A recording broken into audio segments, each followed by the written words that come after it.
On Thursday, the U.S. House passed two major immigration bills. One bill would grant permanent resident status to migrant farm workers. The other major bill, the Dream and Promise Act, would provide permanent resident status and a path to citizenship for those brought to the U.S. illegally as children and who are temporarily protected under the Deferred Action for Childhood Arrivals, or DACA.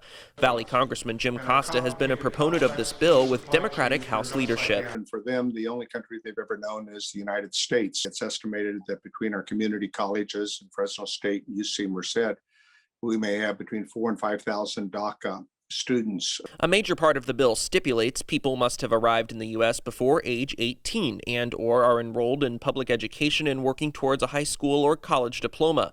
Additionally, people must not have committed major criminal offenses. Well, it's an earned path. It's not amnesty. For Joe Del Bosque, a Fresno County farmer who employs migrant farm workers, some undocumented, it makes a world of difference for their children. A lot of them have children that have grown up here.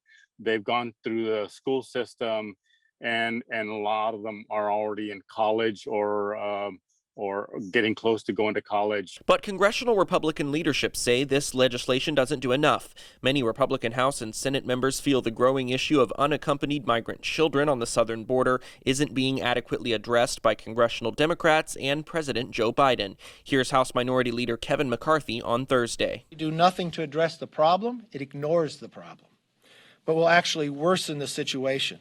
Costa feels some Republicans are playing partisanship. They're making politics out of this, frankly, and there are multifacets to it, and that's why we need comprehensive immigration reform that, in fact, would include improved border security.